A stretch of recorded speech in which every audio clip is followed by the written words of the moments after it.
दोस्तों, यदि आपको लगता है कि रहस्य सिर्फ भारत में ही घटित होते हैं तो आपकी ये गलतफहमी आज दूर होने वाली है। दुनिया में कुछ ऐसी अनोखी और रहस्यमयी घटनाएं घटी हैं जिन्हें जानकर दिमाग सुन्न हो जाते हैं। ब्रह्म सत्य तो यह है कि चांद सितारों की बात तो छोड़ ही दीजिए, अभी तक हम पृथ्वी के ही रहस्य को ठीक से नहीं सुलझा पाए हैं। ओके, पहले इन घटनाओं को डाइव करते हैं। इन घटनाओं पर बाकी बातें वीडियो के लास्ट में करेंगे। दुनिया रहस्यों से भरी हुई है, अनसुलझे सवाल जिनका जवाब ढूंढने की जब जब कोशिश की गई है तब जवाबों की बजाय सवालों की एक नई पिटारी हाथ में आ गई है। और ऐसी ही एक कहानी है रूस की लास्ट प्रिंसेस अनास्तासिया रोमानोवा की गुमशुदगी की, जो हमारी रीढ़ की हड्डी में सिरहन पैदा कर डालती है।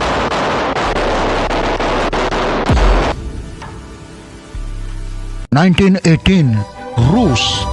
बोल्शेविक क्रांति में हत्यारों ने जुलाई के महीने में एक तहखाने में छुपे हुए तत्कालीन किंग निकोलस द्वितीय सहित शाही परिवार के सभी सदस्यों का गोलियों की गूंज के साथ अंत कर दिया था।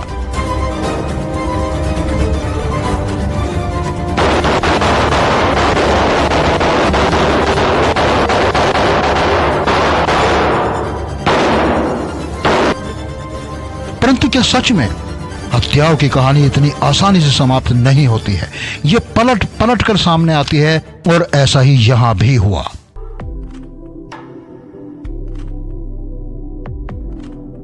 कुछ साल बाद यूरोप में एक महिला प्रकट हुई। उसने अपना नाम एना एंडरसन बताया और दावा किया कि वो उन्हीं महाराज की सबसे छोटी बेटी अनास्तासिया है जिनका बगावत के समय अंत कर दिया गया था। उन्होंने कहा कि उसे कुछ रहस्यमयी लोग यहाँ छोड़कर गए हैं। इस युवा एंडरसन का चेहरा बचपन की अनास्तासिया से काफी हद तक मैच कर रहा था। पत्रकारों ने उनसे अनेकों सवाल पूछे, जिनमें से एक सवाल यह भी था कि क्या आप उस दुर्घटना में बच गई थी? इस सवाल ने अनास्तासिया को विचलित कर दिया। फिर भी उसने जवाब दिया और वो जवाब किसी परमाणु बम से कम नहीं था। नहीं, पत्रकार हैरान थे। अगला सवाल था, तो फिर हम किससे बात कर रहे हैं? इस सवाल पर लड़की की आंखों में उदासी छा गई और जवाब दिए बिना ही वो अपने पीछे कुछ अंधेरे की तरफ चली गई। पत्रकार उसके पीछे गए लेकिन उन्हें वहां कुछ भी नहीं मिला। लेकिन उनकी इस कहानी ने दुनिया को झकझोर दिया। 1991 में रहस्य ने एक और मोड़ लिया जब यह पता चला कि अधिकांश रोमानोव और उनके सेवकों के शव रूस के ही एक सामूहिक कब्र में पड़े हैं, लेकिन एक पुरुष और महिला बच्चे का शव गायब थे। यह कहानी इतनी रहस्यपूर्ण थी कि 1956 में इस पर एक फिल्म बनी जिसने रिकॉर्ड तोड़ सफलता हासिल की थी। लोगों को यकीन था कि उनकी राजकुमारी जीवित है, लेकिन यह उम्मीद 2007 में टूट गई और एक अलग ही रहस्य को जन्म दे गई। 2007 में आर्कियोलॉजिस्ट को एक कब्र मिली जिसमें मिली हड्डियों के डीएनए से पता चला कि अनास्तासिया भी अपने परिवार के साथ ही मारी गई थी। तो फिर वो लड़की कौन थी जिसने आंतरिक और पुख्ता सबूतों के साथ खुद को अनास्तासिया कहा था? दिलचस्प पहलू यह है कि उसके बाद फिर कभी खुद को अनास्तासिया कहने वाली वो रहस्यमय लड़की नहीं दिखाई दी। दोस्तों, सदियों से राजा महाराजाओं, राजकुमारों, राजकुमारियों के शाही घरानों की यही कहानी है। शायद राजा महाराजाओं की जिंदगी इतनी भी आसान नहीं होती है जितनी हमें लगती है। हम बढ़ते हैं आगे।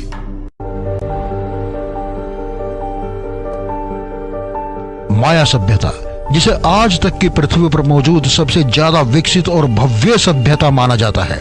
यहाँ सड़कें हैं, नालियां हैं, मल्टी स्टोरी बिल्डिंग्स हैं, लेकिन वैज्ञानिकों और आर्कियोलॉजिस्ट और राइटर्स के लिए आज भी ये एक बड़ा रहस्य बना हुआ है कि लगभग 19 मिलियन आबादी वाली इतनी विकसित सभ्यता के ये लोग 7th सेंचुरी के आसपास आखिर कहाँ गायब हो गए थे? 2000 साल पहले वो क्या घटना घटी थी जिसने इस विकसित और सुरक्षित सभ्यता का अंत कर दिया था? इसके लिए अभी तक 3 थ्योरीज दी गई हैं, जिनमें पर्यावरण, युद्ध और अलौकिक युद्ध तक की बातें की गई हैं। पहली थ्योरी में कुछ लोगों का मानना है कि इस सभ्यता का अंत किसी युद्ध में हारने से हुआ था, लेकिन खुदाई के दौरान ऐसे अनेकों हथियार मिले हैं जो ये साबित करते हैं कि इस उन्नत सभ्यता को युद्ध में हराना नामुमकिन था। और यदि ऐसा कोई युद्ध हुआ भी था तो वो पृथ्वी के लोगों के साथ नहीं हुआ था। इसका जिक्र अभी हम तीसरी थ्योरी में करेंगे।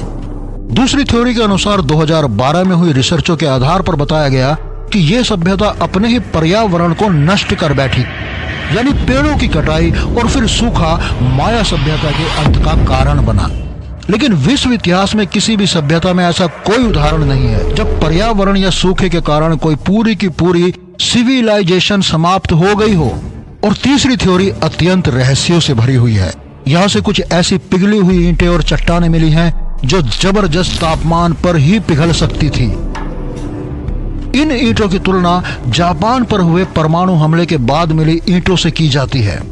एरिन वॉन डेनिकन ने अपनी पुस्तक चैरियट्स ऑफ द गॉड 1968 में यह दावा किया कि प्राचीन सभ्यताओं के पतन, जिनमें माया सभ्यता भी शामिल है, उसके पीछे एलियंस का हाथ था। उन्होंने दृढ़ता से कहा कि प्राचीन काल में एलियंस आसमान से पृथ्वी पर आते थे। दुनिया की सभी सभ्यताएं इनसे डरती थी और इन्हें भगवान मानती थी। लेकिन माया सभ्यता के योद्धा इनसे युद्ध करते थे। वो पृथ्वी पर इन अंतरिक्षवासियों का कब्जा नहीं होने देना चाहते थे।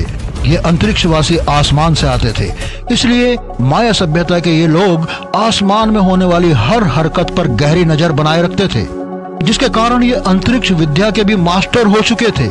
इसीलिए इन्हें master of stars, master of sky भी कहा जाता है। माना जाता है कि ऐसे ही एक युद्ध में इस सभ्यता पर एलियंस द्वारा हाई डेंसिटी परमाणु हमला किया गया था। ईवीडी ने गुफाओं से प्राप्त कई रहस्यमय चित्रों का हवाला देते हुए उन चित्रों का संबंध अंतरिक्ष यात्रियों से जोड़ा है। उनकी ये पुस्तक अमेरिका की बेस्ट सेलर पुस्तक है और इस पर अनेकों सीरीज और मूवीज बन चुकी हैं, जिससे ऐसा लगता है कि दुनिया की एक बड़ी आबादी भी किसी पारलौकिक शक्ति के साथ माया लोगों की मुठभेड़ को ही मान्यता देती है। खैर, कारण कुछ भी रहा हो, माया सभ्यता का अंत हमारे लिए एक चेतावनी तो है ही। बस ये समझ नहीं आता कि एलियंस की बात आते ही वैज्ञानिक उसे नकारने क्यों लगते हैं। कभी कभी तो लगता है कि यही सबसे बड़ा रहस्य है, क्योंकि ऐसे ही एक और अंतरिक्षीय विस्फोट के उदाहरण मौजूद हैं जो आकाश से आया और जिसने लाखों पेड़ों को खाक कर दिया, लेकिन जमीन पर कोई गड्ढा तक नहीं मिला। और यही हमारा तीसरा और अंतिम रहस्य भी है। 1908 में तुंगुस्का विस्फोट का कारण क्या था? साइबेरिया के निर्जल जंगलों में उस सुबह आसमान जैसे फट पड़ा था। एक आग का गोला अचानक प्रकट हुआ जिसने कुछ ही क्षणों में एक विशाल विस्फोट के साथ 830 वर्ग मील जंगल को जमींदोज कर डाला। यह विस्फोट इतना ताकतवर था कि इसकी ऊर्जा हिरोशिमा पर गिराए गए परमाणु बम से 1000 गुना अधिक मानी जाती है। लाखों पेड़ धराशायी हो गए। लेकिन सबसे विचित्र बात यह थी कि इतना भयंकर विस्फोट के बावजूद भी विस्फोट स्थल पर कोई गड्ढा नहीं था। ये ऐसा था मानो किसी बेहद रहस्यमय ताकत ने पृथ्वी पर अपनी छाप छोड़ी हो।